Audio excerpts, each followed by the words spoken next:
Elementor have just released a beta version of the version 4 Atomic Editor, and they've introduced a few new features. And I'm going to cover off the exporting and importing of classes and variables. Now, I already have a code snippet tool that will allow you to do that, but I want to just officially show you what's coming in Elementor version 4. So the first step is to create lots of variables. Now, I'm going to imagine that we've got a brand new website and we haven't got anything existing. If you already have some variables and classes you've created, then you're already halfway there. But let's imagine we haven't got anything built out. I'm just going to go to this Flexbox container, go over to style, and it doesn't really matter where I click. Before simplicity, I'm just going to go for typography, and I'm going to click the variables over the text color, and then I'm going to hit the plus sign, and then I can just start creating my colors.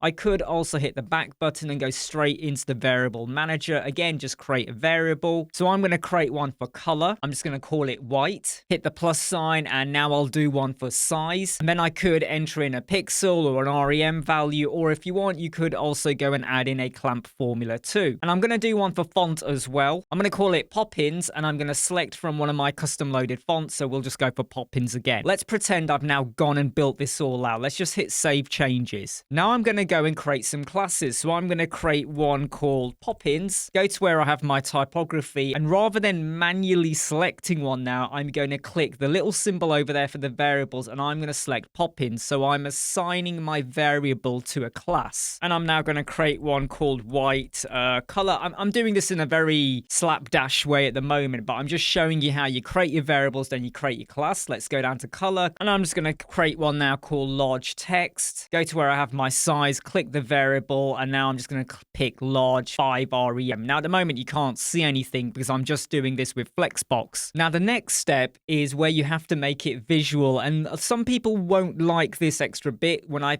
found out this is what I have to do, I was a little bit like, really? Is this what I have to do in a way?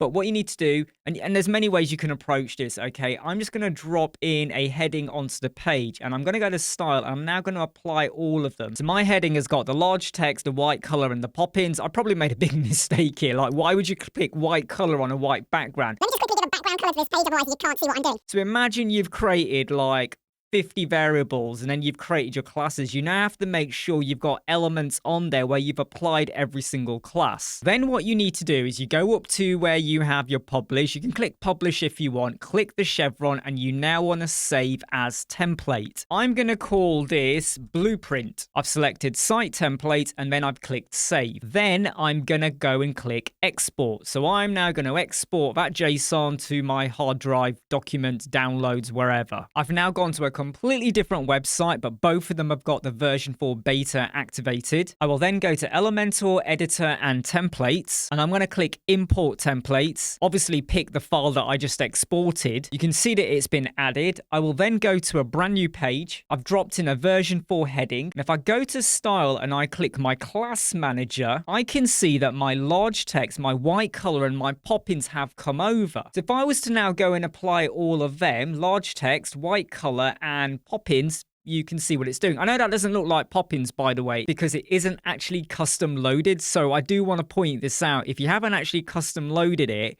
it will refer to it, but then it hasn't really got anything to refer to. So just bear that in mind. Make sure you have custom loaded them in. But if I just go down to my typography where I have gone and used those classes, and I go over to my variables manager, you can see my white, my large, and my Poppins are there. So you can create it, export it, and import it. It's just there's this extra step where even though you've done that, add in some elements where you apply every single one. Now that can be cumbersome if you've got tons and tons. I mean, I have got a video, I'll put a link for that in the video description with a code snippet. How you could really quickly and easily just export and import, and it works, okay? But this is the new official Elementor version 4, or it's the official as it stands now for how to import, or how to export and import your variables and your classes with the version 4 Atomic Editor, which is still in beta, but at some point it will become finalized on wide release. I'm Imran from Web Squadron. I hope you like, subscribe, share, and follow. Make sure you subscribe to our YouTube channel for exclusive videos.